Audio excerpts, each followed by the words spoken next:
Hi, my name is Tim Hunt, and I'm the Chief Executive Officer at the Alliance for Regenerative Medicine, and I'm here with Dr. Scott Gottlieb from the FDA. Scott Gottlieb, welcome to ARM Studios. Thanks a lot. Tell us what you've been up to since leaving the FDA a few years ago.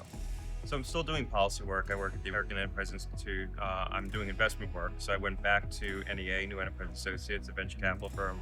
As a partner there, I've been doing investments out of their portfolio. I had been there for a decade as a venture partner before I went into FDA. So I returned there now as an investment partner, and I'm on a number of boards, and I'm writing a book about cell therapy, focused a lot on the development of the first CAR T therapies in cancer, and then looking at sort of the lessons that you can extrapolate from success in cancer to other applications in regenerative medicine.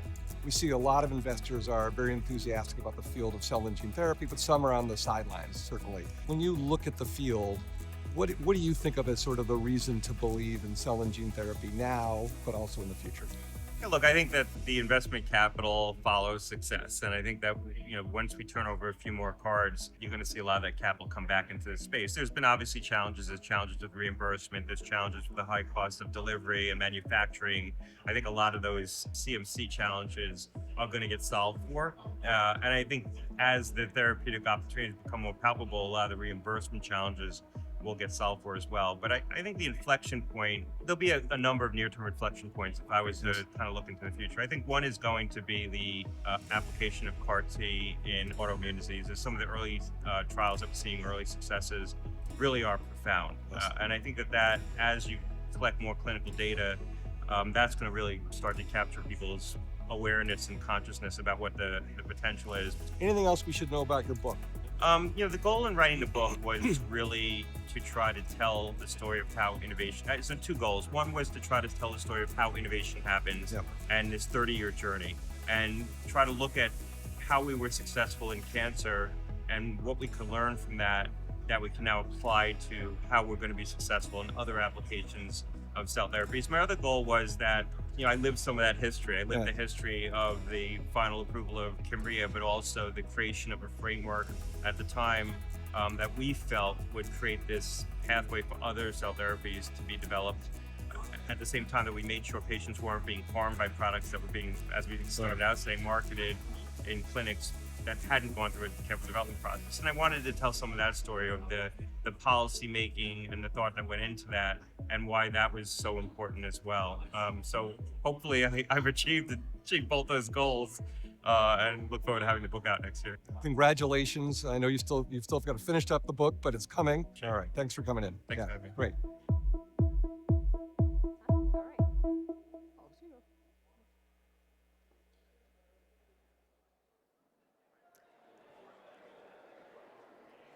All right, good morning, everybody.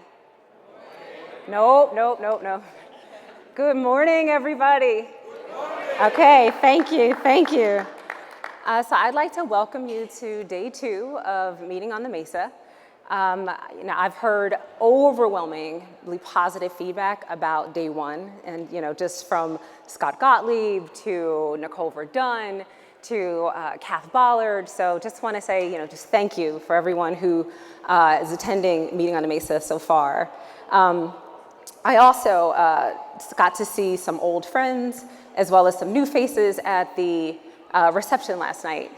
And I think one of the hits of the reception was the seafood paella. Anybody have that? As well as the misters, right? So I actually heard someone say, these misters, the fan misters are so great that it actually feels cool out here, temperature-wise. And then someone to my right said, okay, don't go that far. But either way, it's been a great day 1, and it's going to be a fantastic day 2. Again, for those of you who don't know me, my name is Rita Johnson-Greene, and I'm the Chief Operating Officer here at the Alliance for Regenerative Medicine.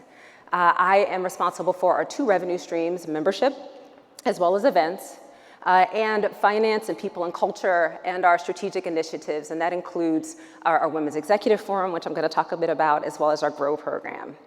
That's what I really want to talk to you about today, is our strategic initiatives, and give you an update on those initiatives. But before I do that, I would like to talk to you a little bit about ARM. So now, Tim actually showed this slide yesterday, so I'm not going to walk through this slide, in its entirety, but I do want to call out 2 key things. One is convening the sector, right? And so you all know that we host both Meeting on the Med and Meeting on the Mesa here in Rome. And one of the things that we are extremely proud of is the networking and the deal making that happens at our meetings, right? And this is really due to the high C-level engagement that we have at our meetings. And so I just want to announce that this year we actually have 28% C-level attendees at Meeting on the Mesa, which is actually even higher than last year's Meeting on the Mesa, which was at 26%, right? So thank you. Thank you guys. One of the other things that, that we tout is our geographic diversity. And so we did this at Meeting on the Med, and so I'm gonna try it again here at, oh, I forgot the slide. We're gonna try it again here at Meeting on the Mesa. What we did at Med was people guessed what were the, kind of the top attendees from a geographic perspective, like so starting with 1 and going down to maybe 5, the countries that are represented. And so, I mean, number 1's gonna be easy, but can anyone guess number 1? Attendees at Med from a country perspective. So country representation ranked, who's number 1? The United States, okay, United States. who's number 2? UK, okay. Number 3, it does get harder. Canada, yes. And number 4? Japan, yes, yes. And number 5? Number 5 you're not gonna guess, but try. I'll give you 2. Sweden, I heard. Belgium. Yep, Belgium's number 5. Yep, and a very close second is actually France. So I heard someone say that. So I thought it'd be fun, something to kind of wake everybody up because again, this is day 2. I just talked about the networking from day 1. So thank you for playing along with my game. So that was the first thing I wanted to talk about was convening the sector. The second thing that I want to talk about is the QR code up there for membership, right? I'm not gonna do, I actually thought about it, but I'm not gonna do what Devin had everyone do yesterday and have our members stand up and our non-members sit down. He had to do that because we were voting, but I don't have to do that. But I will say, if you are not a member, I do encourage you to scan the QR code and consider becoming a member and being a part of the ARM family. And so next, I will talk a bit about our strategic initiatives. But before I do that, I do need to kind of just give you a little bit of background about our Managed Growth Working Group.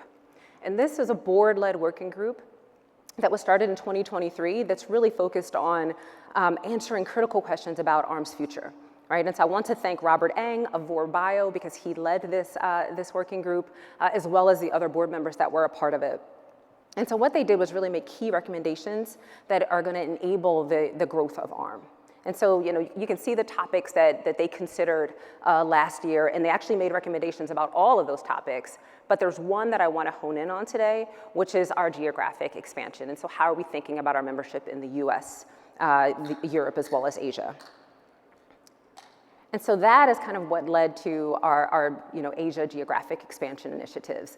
In addition to growing our membership in both the US as well as the EU, which is something that we haven't taken our foot off the gas on, we also want to expand our footprint into Asia.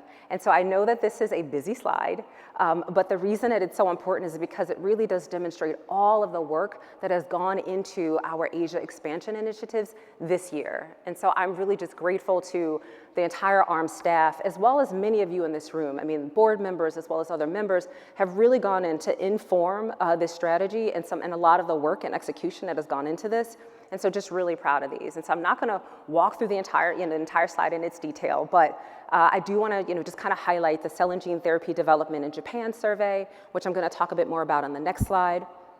Our Japan FDI white paper, which I'm also gonna talk about in a later slide and kind of double click on that. We signed a memorandum of understanding with CARM, which stands for the Council for Advanced Regenerative Medicine, and this is a Korean-based organization, and so we're going to be doing more with them, and I want to give a shout out to Mike Lemke and the Science and Industry team for leading that initiative. And then we also had a number of partnerships and speaking engagements with Asia-based organizations, which is something that we hadn't done in the past. And so I want to give a shout out to Tim as well as Josephine for being the speakers on those engagements. And then lastly, our Asia Focus Forum, which is something that so many members have talked to me about us creating and launching, and it is finally here, and we're going to unveil it here at Mesa today. So I'm also really excited to talk a little bit more about that. So I'm going to pause. I'm going to ask everybody to get their phones out because the next few slides have a ton of QR codes. So it's like a QR code frenzy, but it's a lot of information that I want you to scan, download now, and honestly take a look at later because it really is valuable information. So the first is our CGT or cell and gene therapy development in Japan survey. Right, and so let me just give you a bit of background. Less than 40% of the cell and gene products that are currently marketed here in the US are also being commercialized or developed or under development in Japan. And so just to take that a step further, 20%, or actually less than 20% of the cell and gene therapies that are in phase 3 clinical trials here in the US and the EU are also under development in Japan. So there is a lag that we're seeing.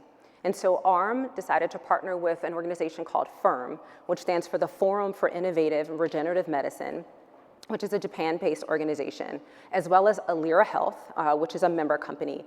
And the three of us have worked to just kind of understand what is the reason behind the lack of CGT development and commercialization in Japan. And so what we decided to do was to select a group of our members, C-suite individuals, to survey and to really get their perspectives on what are the barriers behind commercializing in CGT.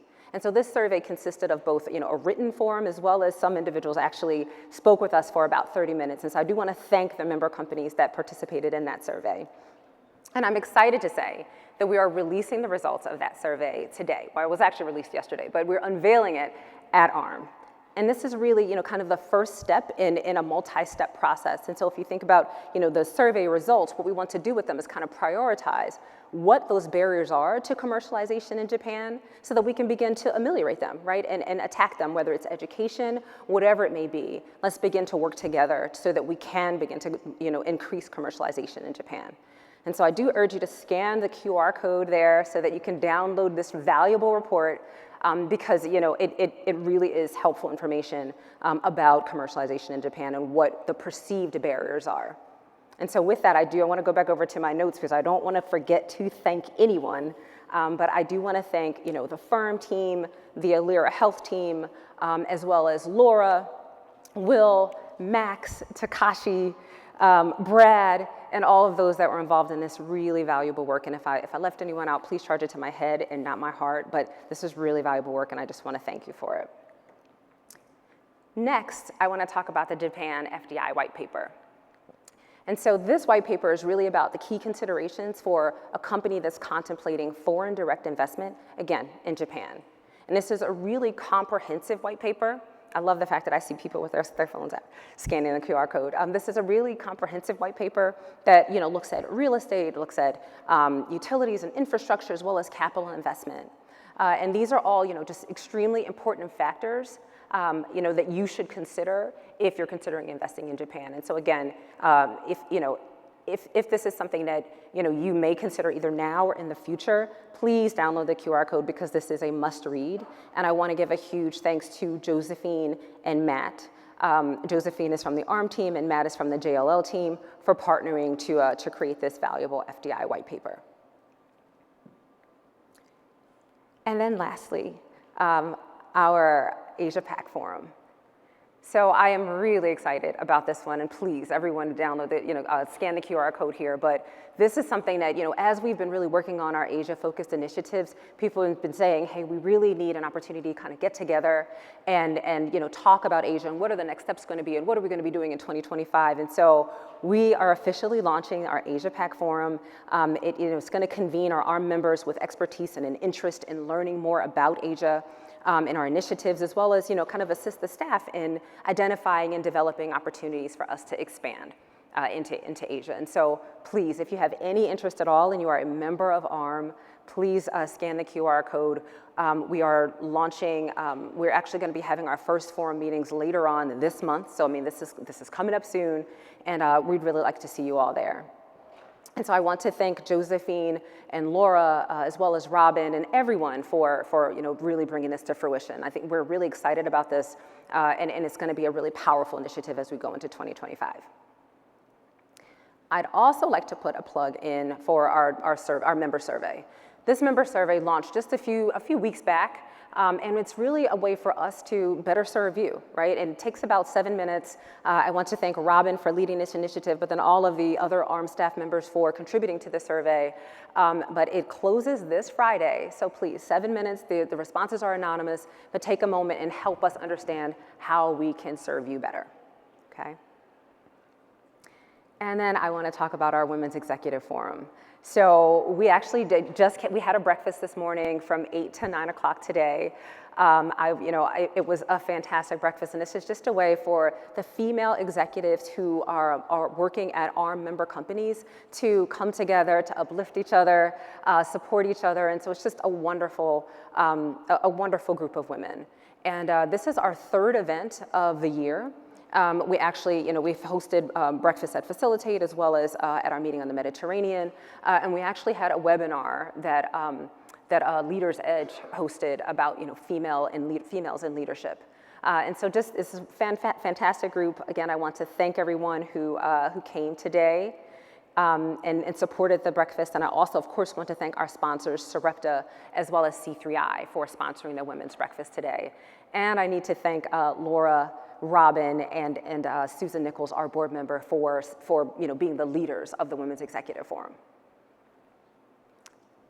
And I want to tell you about our Women's Cocktail Hour. And this is something that, some of the non-executive women said, hey, we need a space for ourselves as well. And so this is our second event. So really excited about that. But our Women's Cocktail Hour is for all women who are employed by an ARM company. And so we had our first one at Meeting on the Mediterranean, and it went so well, and the response was so overwhelming that we said, hey, we have to do this again and bring this back to Meeting on the Mesa. And so again, that cocktail hour is from 7 to 8 tonight, open to all women that are employed by ARM member companies. And I want to thank Dark Horse as well as Germ Free and Scale Ready for being the sponsors of our Women's Cocktail Hour. And so just to give you a few highlights of some of the things that are going to be happening today over the next few days, our featured speakers are Dr. Shitaka from Astellas, who's the Chief Scientific Officer, as well as Bradley Watts, who's a patient advocate from the Emily Whitehead Foundation, and then Jimmy Olahair, who is a sickle cell warrior who summited Mount Kilimanjaro, will be speaking tomorrow.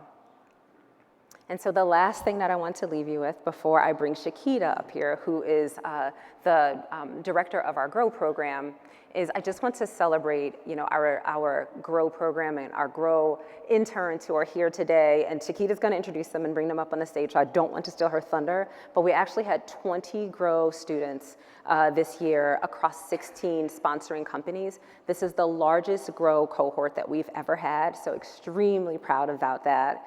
And the projects that they worked on range from, lab research to IT. And we're also launching our 2025 GROW internship cohort now. So if you are interested in sponsoring a GROW intern, please scan the QR code that's on the next slide, because we want to give as many students an opportunity to participate in GROW as possible. And so I do want to tell you a little bit about our change in GROW internship eligibility. And so we are opening up GROW this year. So our 2025 cohort will be open to all undergraduate and graduate students and of all majors. And so this is a bit of a change from what we've done in the past, but this is where we are headed in the future. And we're also going to be asking our applicants for a personal essay that's 100 to 200 words, really explaining how their background will enable them to advance the GROW mission of building a diverse community within CGT. And so again, if you are interested in becoming a GROW sponsor, please scan this QR code. I also want to plug that there is a GROW meet and greet today from 5 to 6, which Sakita will also talk a bit about. But there is a GROW meet and greet.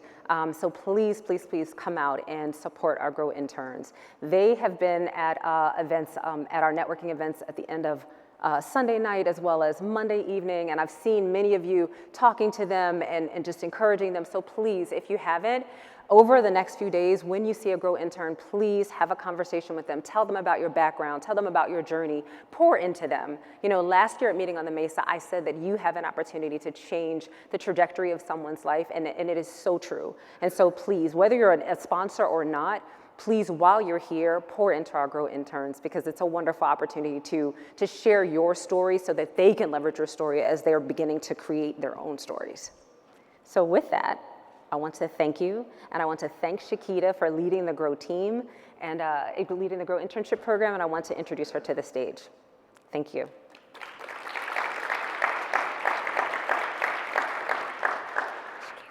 Thank you. Good morning, everyone. I am Shakita Bazemore, and I am the new Associate Director for the Grow internship program.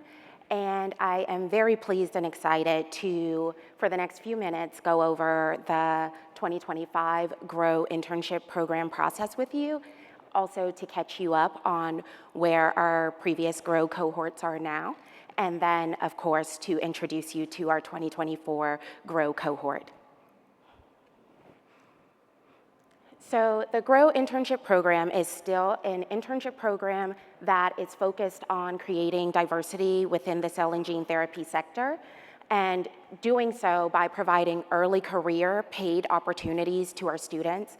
And what that does is allow students who may not be able to take on an internship that's unpaid to still get the experience and not have to forego it for other financial reasons. There are a lot of pillars of our program model on this slide, and they will be available for you to review online. But we definitely are still focusing on diversity within the workplace, and we are also wanting to provide meaningful opportunities for our interns at our member companies. We offer our internship program to all majors, and so if you have a role, we have a talented pool of undergraduate and graduate students to fill that role, be it in STEM or computer sciences, in the arts, or in business and finance. These are our important dates. Our applications for students and companies launched today. So you can scan the QR code or visit the website that's at the bottom of this slide.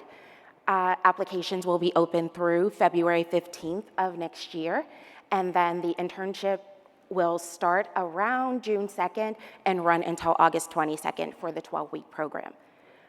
If you aren't able to scan the QR code, you can also find all of this information on our website at alliancerm.org/grow. So this summer, next summer will mark 5 years of the Grow program. So we decided this summer to have one of our Grow interns, Madison Pope, to work on a survey to check in with our previous Grow cohorts from the past 4 years and see where they are now. And here's some of those results. So 40% of our previous cohort students are in the workforce, and 60% are continuing their studies. Out of the students who are in the workforce, 33% are in biotech, 33% are in pharma, and then 33% are in other fields, including nonprofits. Titles for our students include data analyst, senior manager of regulatory affairs, and research associate. And ARM, as well as 2 ARM member companies, are the employers for these employees, the 40% that are employed. And then out of all of the students who are employed, 83% have indicated that the Grow program was very valuable to their work experience. There are some comments at the bottom of this slide, and one former Grow intern went so far as to say that it is because of the Grow program that they were able to secure a job and stand out in the applicant pool. We also took the time this year to circle back with our 2024 Grow host companies. So if you are in the audience and you completed this survey this year, thank you very much. And what we found is that 100% of our host companies believe that diversity in the sector is important. 100% of our companies also believe that the Grow internship program is an added value to the regenerative medicine sector, and 100% would recommend the Grow program to other companies. We also found that 89% would have a Grow intern again, And searching through the comments, the common theme for not having a Grow intern was just the ability to have a team that could develop the intern throughout the summer. So just having the time and the team and effort to do so. We really do consider these survey results a strong endorsement for our Grow program. And with that said, I would like to invite anyone who's interested in the Grow program for 2025, or anyone who's interested in learning about other ways to support the Grow program, to attend our information session that will be held next Tuesday at 1:00 p.m. If you scan the QR code there, you will be able to register for this event. And even if you aren't able to attend, if you register, you will receive a recording. So before I close out, I do want to say a few special thank yous, starting with our Grow ambassadors. We started the Grow Ambassador program last year, and we have 2 ambassadors, Faraz Ali, the Chief Executive Officer at Tenaya Therapeutics, and Kieran Simpson, the President and Chief Executive Officer at Regenerative Bio. And Faraz and Kieran not only committed as ambassadors to taking on and hosting a Grow intern, but they also committed to recruiting other member companies to host Grow interns. So thank you both to Faraz and to Kieran. Thank you. Also, the program could not go on if we did not have companies to host our interns. So thank you to the 15 Grow host companies that are also our member companies for 2024. We really appreciate your support, and we do hope to work with you again in 2025.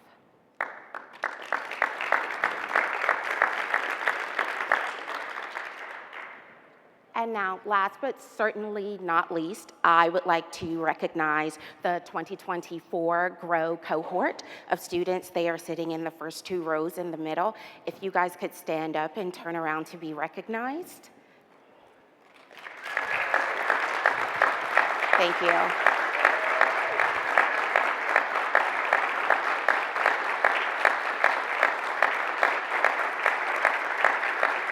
Thank you. We had over 500 applicants for the 20 roles that we had available, so you're definitely to be commended, and congratulations on completing your internships. And lastly, closing out, the Grow interns will all be in Ballroom J today at 5 o'clock for our special diversity session. It's titled The Dollars and Cents of Diverse Organizations, and we're going to have a special keynote address by Bert Bruce, the U.S. President of Rare Disease at Pfizer.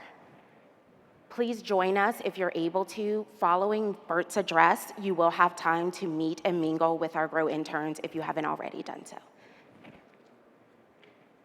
Thank you.